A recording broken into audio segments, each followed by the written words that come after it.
Olá, galera do Supletivo Maria Helena, vamos a mais uma aula de História. Antes da gente começar a falar sobre essas revoltas provinciais que aconteceram no período regencial, deixa eu só esclarecer aqui algumas coisas para vocês. No primeiro reinado brasileiro, no segundo reinado, no período regencial, nos primeiros anos da nossa república, durante esse período, existiam poucas escolas no Brasil. Então era muito comum os fazendeiros, os ricos, mandarem seus filhos para a Europa, para os Estados Unidos para estudar, certo? Os filhos homens. Então, essas ideias revolucionárias de liberdade política, de mudanças sociais, tiveram como fundamentos trazidos desses estudantes aí que iam estudar fora do país. Foram vários os motivos que levaram aí a essas revoltas provinciais no período regencial. Dentre elas, a queda no valor dos produtos brasileiros para exportação. Durante esse período, o Brasil vendia para outros países produtos como açúcar, o algodão, o mate, o couro, certo? E esses produtos ficaram aí desvalorizados nesse período, em outros países. Com isso, houve aí um grande prejuízo para os proprietários de terra e os produtores. E isso, infelizmente, atingiu aí a economia brasileira. Outro problema também que levaram a essas revoltas era a situação de miséria e pobreza que vivia a população brasileira na época, enquanto a maior parte das riquezas estavam concentradas nas mãos de pouquíssimas pessoas, certo? E para piorar ainda a situação, existia dentro do Brasil muitos produtos estrangeiros. Por que existiam dentro do Brasil muitos produtos estrangeiros? De acordo com o governo brasileiro, para facilitar os seus acordos comerciais com outros países, ele facilitava e diminuía os impostos alfandegários com outros países.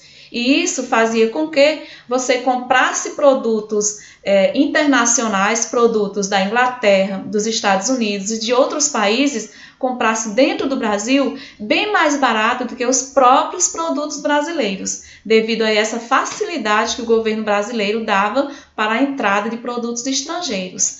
Então, os brasileiros tiveram muitos problemas por causa desses acordos alfandegários entre o governo brasileiro e o governo de outros países. Em meio a tantos motivos para as revoltas contra o governo, surgiram aí as ideias liberais trazidas pelos europeus e também pelos estudantes brasileiros, como já falei para vocês anteriormente, certo? Devido a essa quantidade de revoltas, o governo brasileiro e seus representantes tiveram que reprimir, muitas vezes com violência, essas revoltas dentro das províncias. Muitos brasileiros das classes populares e médias culpavam os portugueses pela situação de miséria naquela época, certo? Porque era o grupo que dominava o comércio, vendia os produtos a valores muito altos e ainda utilizavam pesos falsos. Então, existia um medo aí da classe dominante, do grupo que representava o governo, um medo em que ocorresse uma revolta generalizada no país, certo? Então, existia uma grande preocupação aí com a unidade territorial política do Brasil. Como vocês podem ver aí no quadro ao lado, durante o período regencial, houve 5 revoltas importantes. A Cabanagem no Pará, Balaiada no Maranhão, Sabinada na Bahia, Revolta dos Malês em Salvador e Guerra dos Farrapos no Rio Grande do Sul. A Guerra dos Farrapos teve aí um diferencial nesses conflitos, que a gente vai ver um pouquinho mais adiante. A primeira revolta que a gente vai ver, o primeiro movimento, vai ser a cabanagem que ocorreu no Pará. Os principais representantes da cabanagem eram os homens, mulheres pobres, mestiços, negros, índios, certo? E a principal reivindicação desse grupo era acabar com a miséria em que se encontrava aquela população. Eles também reivindicavam aí o fim da escravidão. A princípio, alguns fazendeiros participavam da cabanagem. Como os objetivos eram diferentes, ao longo aí da revolta, ao longo do movimento, esses fazendeiros eles saíram, eles se retiraram desse movimento. Afinal de contas, esses proprietários de terras, eles precisavam dos escravos para trabalhar. A maior parte desses cabanos, eles trabalhavam retirando as riquezas da floresta, certo? A madeira, as ervas e outros produtos. Esse nome, cabanagem, é por causa da sua forma de moradia. Eles moravam próximo aos rios, em uma espécie de casa parecida com cabana. Então, daí o nome cabanagem. Um dos líderes da cabanagem foi o padre Batista Campos. Ele ficou conhecido porque benzia os pedaços de madeira que os rebeldes iam lutar. Os demais líderes geralmente eram pessoas conhecidas apenas pelo seu apelido, como João do Mato, Domingos Onça, Mãe da Chuva, Gigante, certo? Esses cabanos eles chegaram a conquistar Belém, matando aí alguns governantes e também o governador da província. Esses cabanos, ao tomar posse aí da capital da província, eles tiveram muitas dificuldades para governar, pois havia muitas traições dentro do próprio movimento. Isso facilitou a repressão do governo central do Rio de Janeiro, que mandaram tropas para o Pará, acabando aí com a cabanagem. Calcula-se que mais de 30 mil pessoas foram mortas durante o conflito entre representantes do governo e os revoltosos, certo? Então, o governo central do Rio de Janeiro conseguiu aí acabar com a cabanagem. Revolução Farroupilha no Rio Grande do Sul. Como eu já falei para vocês anteriormente, essa revolução ela foi um pouquinho diferente das outras revoltas.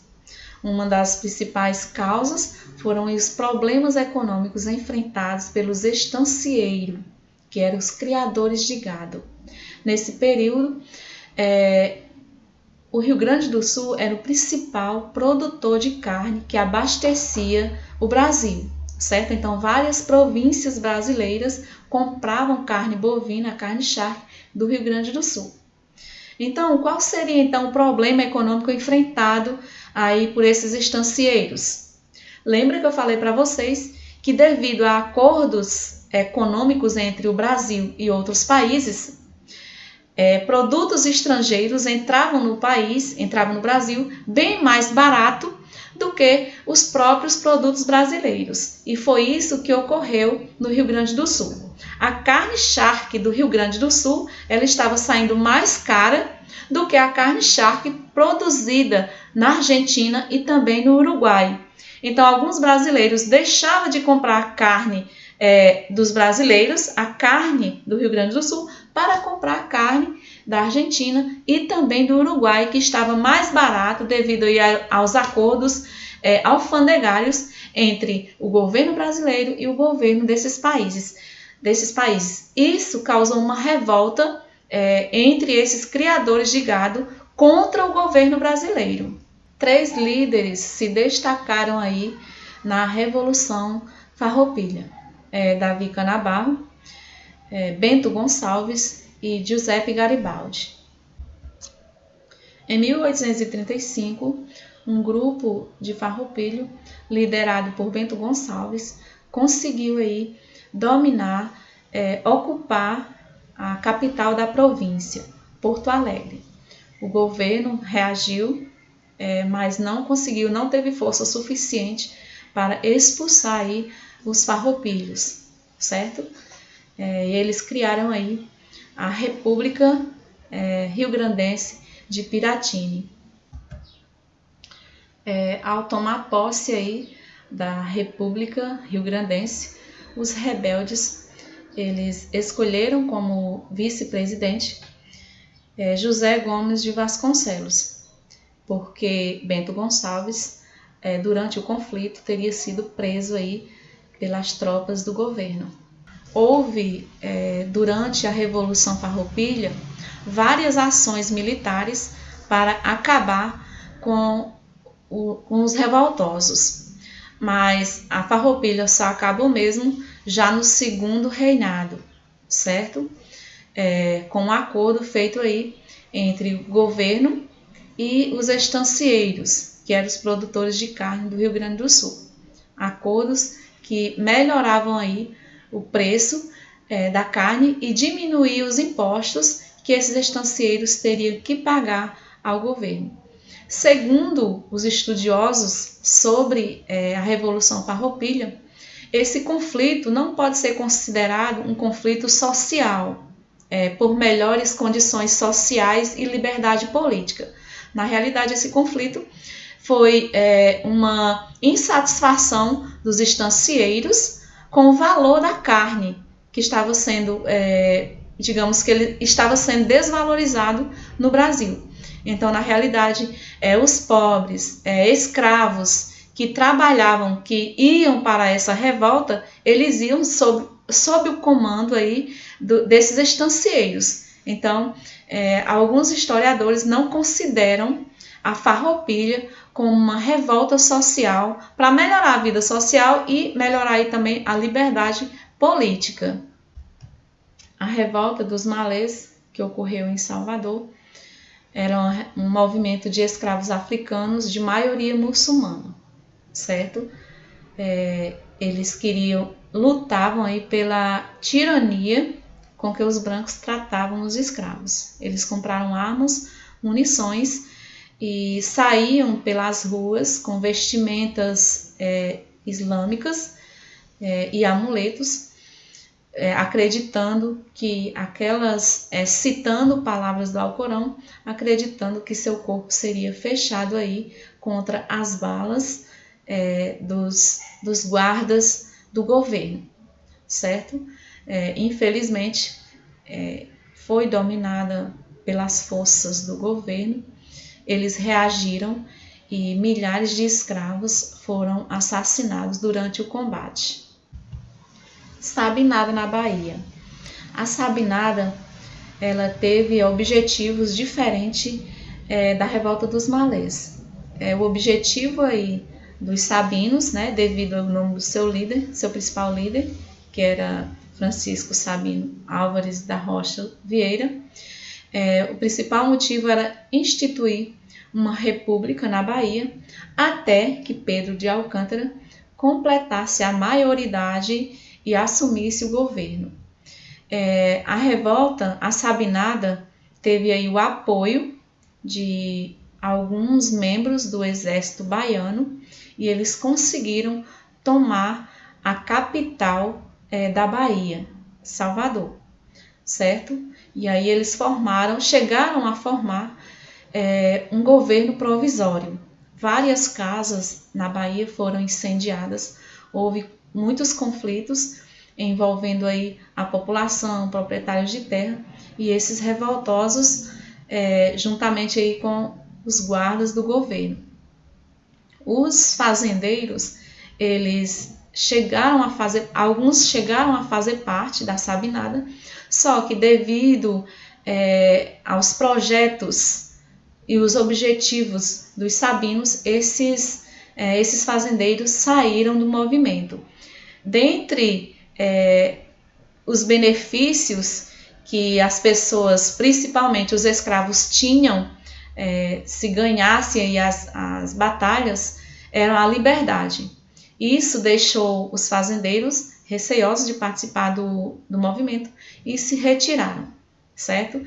A maior parte da população não aderiu a esse movimento devido à forma como tinha acabado aí a revolta dos malês. Os fazendeiros que saíram da Sabinada começaram a dar apoio às forças policiais do governo. Por causa desse enfraquecimento da Sabinada e do fortalecimento das forças do governo, o governo central do Brasil, né, do Rio de Janeiro, conseguiu aí acabar com a Sabinada. A balaiada que ocorreu aí no Maranhão foi uma revolta popular dos trabalhadores que se reuniram aí contra a miséria, a fome, a escravidão e também os maus tratos. Durante esse período, o principal produto do Maranhão era o algodão, que era para exportação, era vendido para outros países, inclusive para os Estados Unidos. Os Estados Unidos, eles começaram a produzir o seu próprio algodão, deixando de comprar o algodão brasileiro, e isso enfraqueceu aí as vendas desse algodão brasileiro. Como o algodão produzido nos Estados Unidos era de melhor qualidade do que o algodão brasileiro, então esse algodão brasileiro ele perdeu o mercado para o algodão que era produzido nos Estados Unidos. Quais foram os grupos mais prejudicados com essa queda no valor do algodão para exportação? Havia também uma insatisfação dos trabalhadores liberais que viviam nas cidades contra o domínio dos fazendeiros. Então, esses trabalhadores liberais, conhecidos também como os bem-te-vis, eles se uniram a esses sertanejos com o objetivo de acabar com o poder dos fazendeiros. Apesar da pouca organização que existia no movimento, eles conseguiram conquistar a cidade de Caxias, a principal cidade do Maranhão. Como não existia uma clareza de objetivos no movimento, o poder ficou nas mãos aí dos bem-te-vis e os sertanejos ainda continuaram na revolta. Esse poder nas mãos dos bem-te-vis fez com que eles ficassem contra os sertanejos. Isso facilitou aí a derrota desses balaios com a chegada das tropas do governo. Infelizmente, os balaios eles foram reprimidos violentamente com as forças policiais do governo vindo aí do Rio de Janeiro.